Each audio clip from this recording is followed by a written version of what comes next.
Good morning. Good morning. Thanks, Ken. I'm Rev Tim Peterson. I'm the senior minister here at the center, and I welcome each one of you here today, and it's a pleasure to have you here. Please join with me in an opening spiritual mind treatment. It's our form of affirmative prayer. It's not begging or pleading to anything outside of ourselves, but recognizing that we have everything within ourselves to create that, the love, the joy, the peace, the harmony that we already are. So I invite you just to let my words become your words if they fit. Take a few deep breaths. This is what I know to be true. That there is one power. And that power is love. And that power is my power right now. It is the essence of who I am. It's the essence of who I've always been. So today I recognize that within myself. And as I recognize that within myself, I recognize that within all those that come into contact with me. I recognize it from the history that I've had, that I brought forward to this moment. That everywhere I look, I see the face of God, and that face just blesses me right here and right now. I know that I am peace. I know that I am harmony. I know that I am creativity, passion, and purpose, because that is what spirit is, and that is what I am. There is no difference. And as I know this for myself, I know this for each one here, that we are the same divine expression of the Most High Living God. And right now we see ourselves with new eyes. We see our eyes with clarity and eyes of compassion, eyes of love and understanding. There is one power, and that power is love, and that power is my power right now. And with gratitude I release this, and I love you so. So it is. Ernest Holmes wrote that there's a power for good in the universe that is greater than you are, and you can use it. It doesn't matter how many languages you say it, it still means the same thing. And it doesn't matter whether you call this power God or spirit or nature, universe, Buddha, Krishna, or Andy. Doesn't matter. What matters is that there's a power for good in the universe that is greater than the individual us, the individual you, and you can use it. But more importantly, you do use it.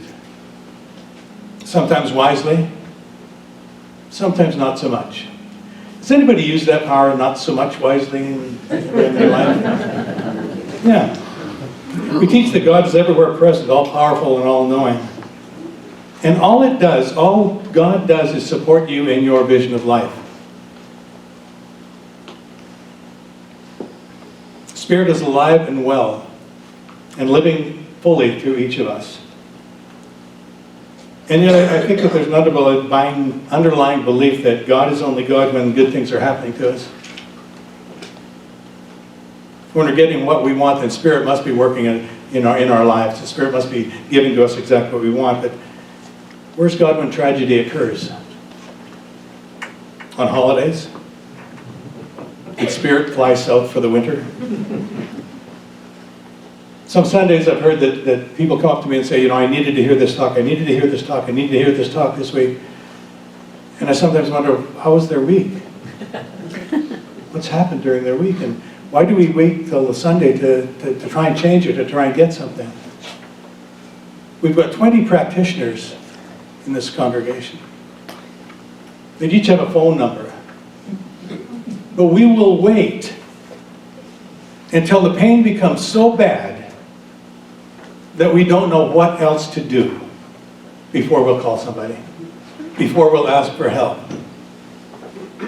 We're strong, we're tough, we're resilient. Are we open to having a greater experience of life? Because that greater experience of life doesn't include a lot of pain. And I say that now with my hip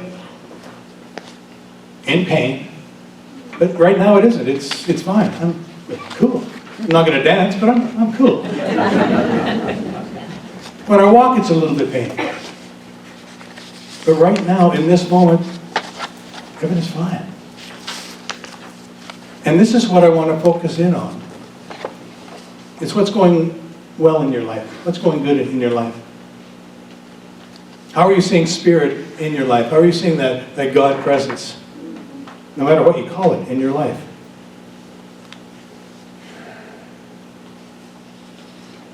I sometimes think that people struggle to believe that there's a spiritual life, and especially when they're living their everyday lives. We forget that they are one and the same.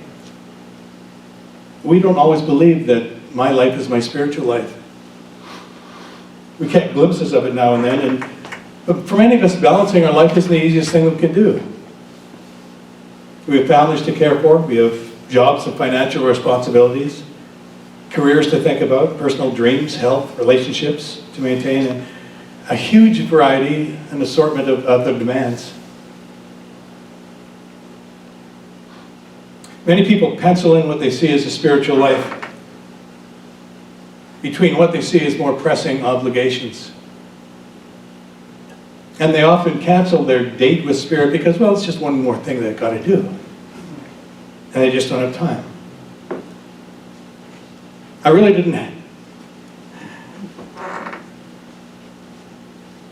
don't have time for Spirit today. I've got to talk to prepare. And I was sitting in my office, and that's what I was kind of thinking. And as soon as that hit me, it just, oh, there I am. So I got my Science of Mind magazine out, and I did my 15 minutes of peace. And then I got on with my talk. But so many times we talk the talk, but fail to walk the walk. So many times we were all knife with nothing to cut. That's a good one. I've seen people who conduct business on a regular basis and then try to nourish themselves spiritually at services once morning a week, or at metaphysical seminars, or weekend intensives, or annually at spiritual retreats. Yep, that should do it. I was one of them. I was one where spirituality, I get it where I get it. And then I didn't really get it because I really didn't understand what spirituality was. I thought spirituality was something out there. I thought God was still some guy in the sky. And until I came to the realization of who I really was, and that Spirit is everywhere present, within me and within you, within all life, then it helped me back to a degree of what I knew to be true, or what I knew to be possible.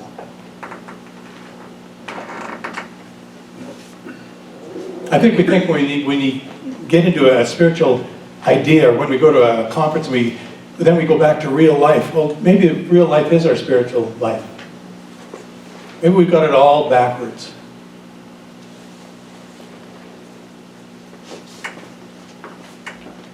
Our physical experience is what's happening in our life, and it's not necessarily the visuals of what's happening. It's how we experience life. I remember in college seeing an older man jogging in a winter day, and I just saw his face, and he was just laughing, and he was like 70 or 80 years old, and jogging, and just laughing and laughing and laughing. And then I saw he had no feet. He had little cups on the end of his legs, or his feet, and there he was. Just jogging. It wasn't a physical thing with him.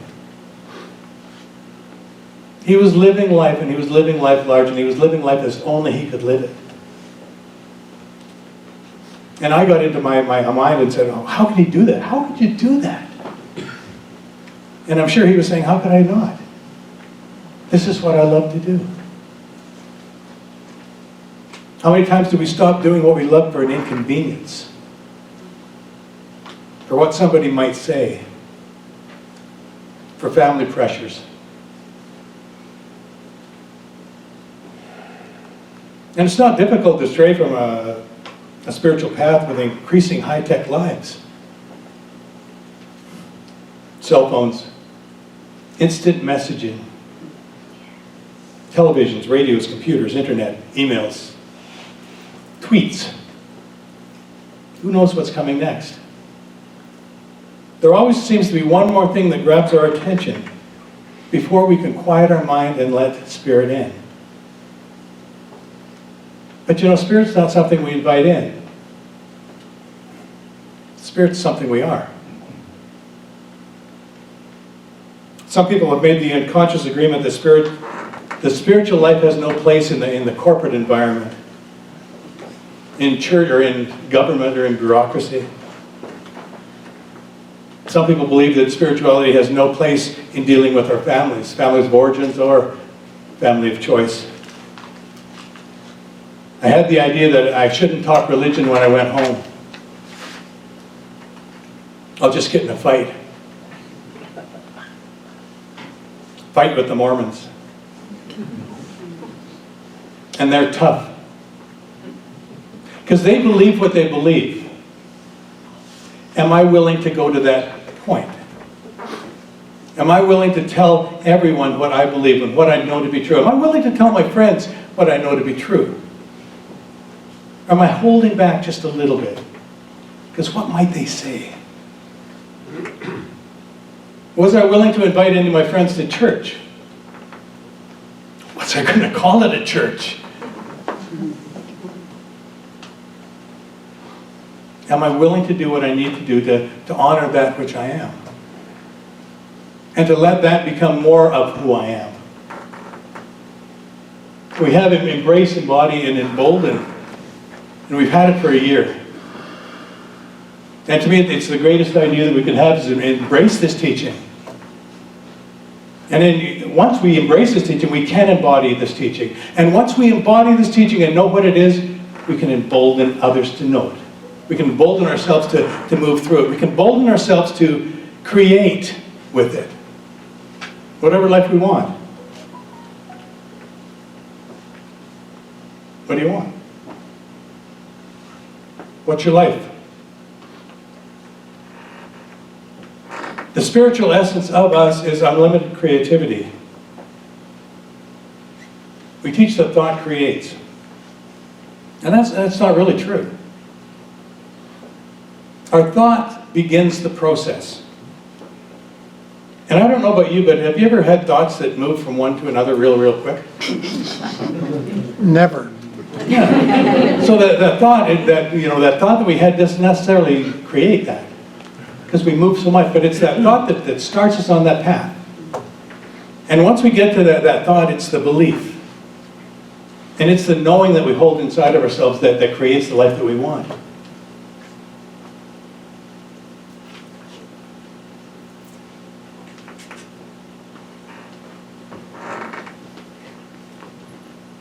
I had an amazing weekend. I mean, it was absolutely amazing. With these students, was the brilliance that I saw, that I heard, that I witnessed. The love that was shared with these groups of ministerial students was something to behold. And it left me a little bit in awe. Because they're so much ahead of where I was. And I think in a lot of cases they're way ahead of where I am. Because sometimes I think they know a greater truth than I do, because I'm maybe stuck a little bit sometimes. And I need to get refreshed. I need to have that new thought come in and be willing to accept that new thought instead of saying, hold it. I know what I believe. When I read that thought creates, and I thought, well, it's not necessarily true. It was almost going against everything that we've been taught, because we've been taught that thought creates. But thought doesn't. It's the energy behind the thought that creates. It's that holding that vision that creates. It's expanding that vision that moves this teaching out into the community to a greater degree. Spirit creates through us all the time. And just as Spirit doesn't fly south for the winter, neither does the creative process. It works through us by means of us, and here right now. We are it. We are the creative process. We are the beginning of it. We are the essence of it. We are the result of it. We make choices each day about how we're going to live our lives.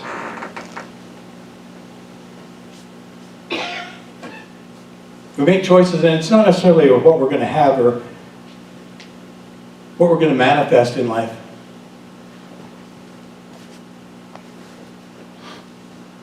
It's how we're going to manifest it. It's how we're going to come to it. It's going to be a question of, am I going to come with a joyful heart? Or do I have to fight for everything? When they were telling me about the practitioners in Kenya, and the essence of, and the energy that they had, and the willingness to go beyond our preconceived ideas of what spirit is, into something that they knew totally about. Am I taking your talk for next week? I've got lots to say. Good. They had not heard of this before. They come from a place where their teacher is high. They follow what their teacher says. So if their teacher says you need to treat for this for the week, they treat for it for the week. If they need to treat 3 times a day, if they're told to treat 3 times a day, they treat 3 times a day. And they get spectacular results. We go into a place and say, well, you should treat. Let's do a treatment. Let's do a quick treatment. There's one power, that power is love, that power is my power right now. Yeah, that's what it is. And sometimes that's what our treatment is. And sometimes it's that, just the words that have nothing, no meaning to us. They're just words that fly out of our mouths.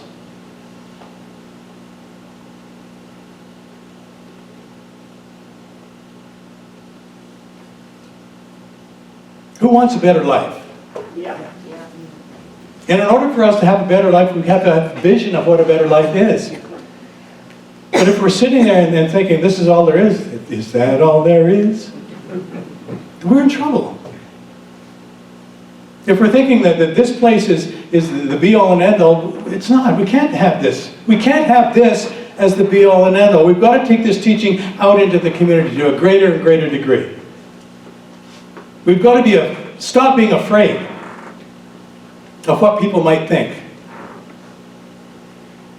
They might think you're a little weird. Well, guess what? I love it.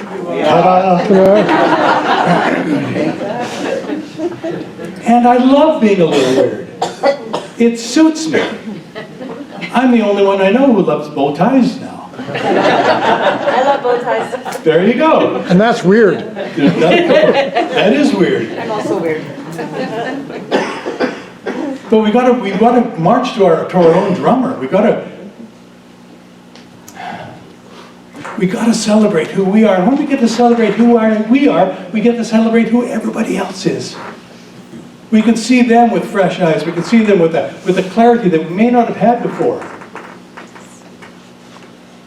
There's a power for good in the universe, and we can use it, and we say that all the time. And we use it whether we believe it or not. But we can use it with a laser focus if we want to. We can use it to create something that we really want in our life. And it's not just for me. It's not just for give it to me. We can use it to celebrate all life. We can use it to see the perfection in someone when they can't see it for themselves. When those people who really don't know who they are. When we can see who they are, when we can see that they are the perfect expression of the Most High Living God,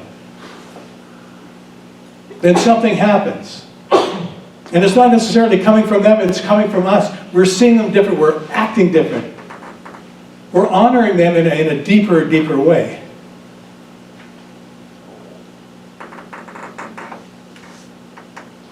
And I think that's our whole job. I think that's our whole idea of what we need, why we're here. Is to celebrate life, and to celebrate all life.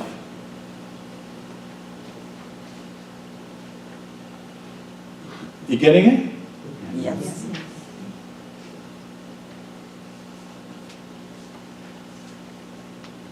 We make choices on how our lives are to be. Not necessarily what we have or when it comes to manifestation. Because anytime that we celebrate something, or anytime we set a tone for something, we all have to remember that there's a season for it. And tell you the truth, we're not the most patient of creatures. However, we always have a choice on how our lives are to be lived. Life is first and foremost, for me, a spiritual adventure. And that spiritual adventure then becomes the physical manifestation. I like the word spiritual adventure. Anyone here feel adventurous? Oh, yes. Yeah. I think we think some of our physical adventures are called challenges. I don't like the word challenge today. I'm getting real partial to adventure. Some believe that our physical adventures happen when we are in the midst of an event. And they are happening then. But what would it be like if we were absolutely assured that the adventure that we're in today could be changed in a moment's notice? How would our lives change if we knew that the life that we're living today need not be the life we're living tomorrow, or in a moment, or in an instant? What if we could get rid of everything from the past and begin to live today, and with new idea of who we really are, with a new consciousness of who we really are? How would our lives change? Who would we see differently? When we look in the mirror, how would we see ourselves then?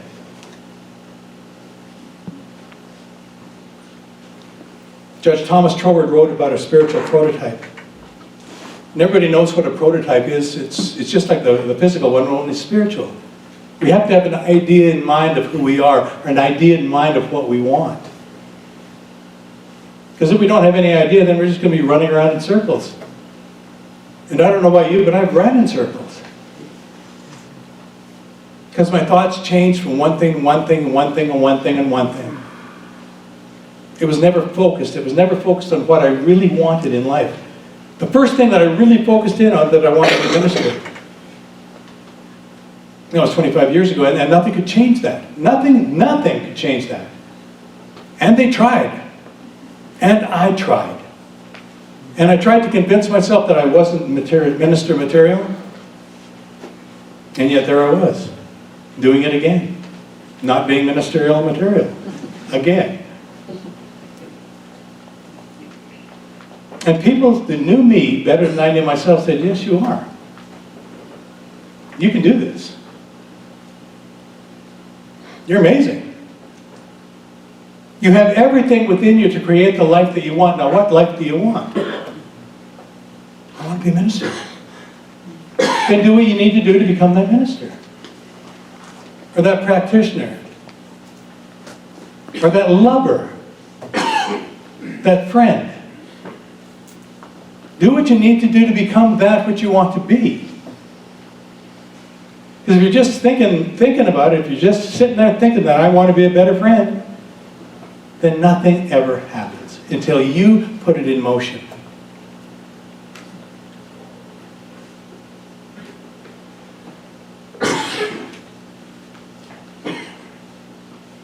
I'm feeling preachy.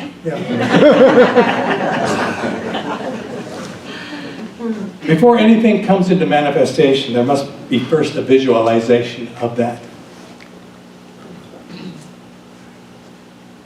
I said earlier that all thought creates, and it's true, but change happens in our lives when we constantly change it, and keep it changed, and keep change that spiritual prototype that we want in our life. That new thought. If we're going to keep that new thought changed, it becomes our belief.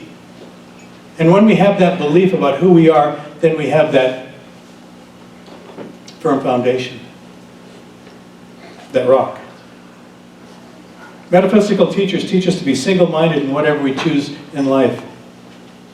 We cannot think one thing and expect to get something else. And yet many times that's exactly what we do. Within this center, we cannot think of it as a small church and really expect it to grow.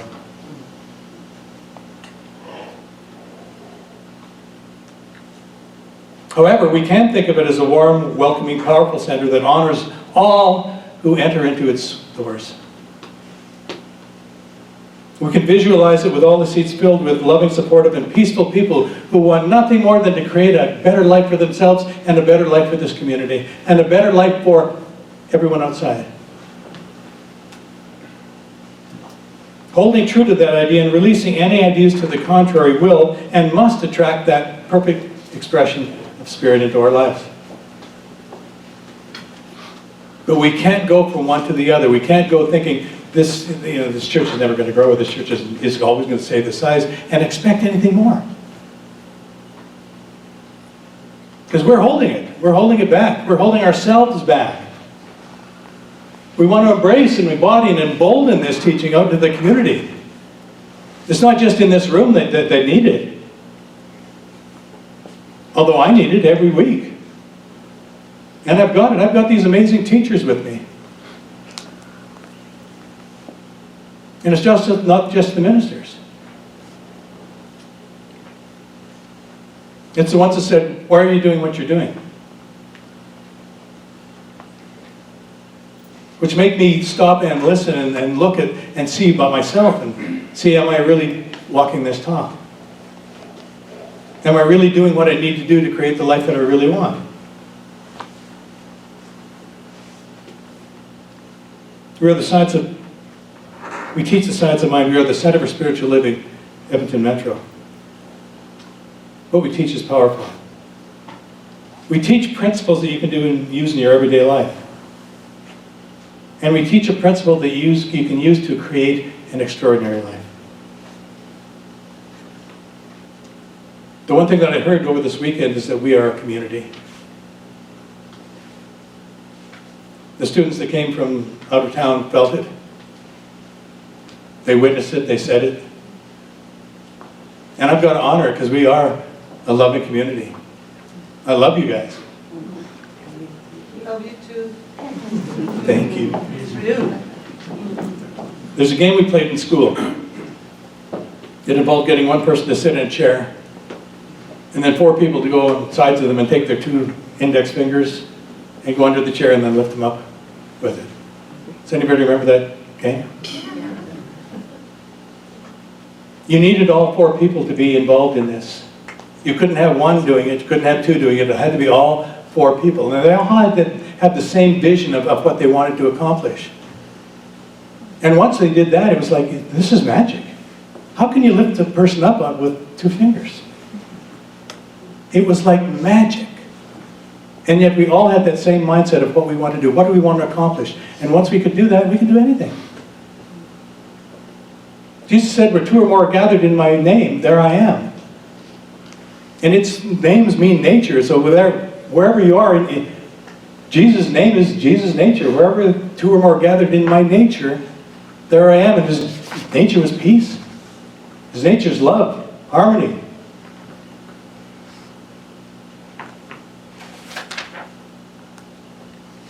The greatest gift that we can give ourselves or give anybody is to see beyond the illusion of our separate self. He said, I and the Father are one. And realize that deep down we are never separate, but we are always connected. When we understand who we really are, the world's at our beck and call. But we have to know who we are. I've read a reading not this long ago, and I want to read it again because it's something that touches me every time I read it. In a desert land of Arabian horses, a family of camels raised an orphan foal. As the young colt grew, he did everything that camels did. He plodded tirelessly across the hot sand. He toted large burdens of cargo on his back, and he watered his parched mouth at every oasis. Once, he kicked up his heels in a sudden impulse to run, but then only swayed along at a lumbering pace because, well, that's the way camels are supposed to run, aren't they? After many years of camel life, the Arabian steed grew old and tired. One day, as his weary eyes looked across the sea of sand, he saw a magnificent horse galloping at full speed, his shiny black mane streaming from his noble head. "What a beautiful animal," exclaimed the elderly orphan. "What is it?" "That's an Arabian horse. The fastest and most beautiful of all the animals in our land," answered one of the camels. "Wouldn't it be wonderful to run like that?" mused the old horse. But he put it out of his mind, and he died thinking he was a camel. How many of us magnificent beings are going to go through life thinking we're camels? And if you want to be a camel, if you love camels, be the best camel you can be. I don't want to have a vision of something else and feel like I can never have it. I don't want to have that vision of peace and know that it's always just past me. I don't want to die thinking that I haven't done everything that I can do to create the life and create a better life and create a magnificent life for all that come after me. There is one power. That power is love. That power is my power right now. That's all I got to say about it. So it is.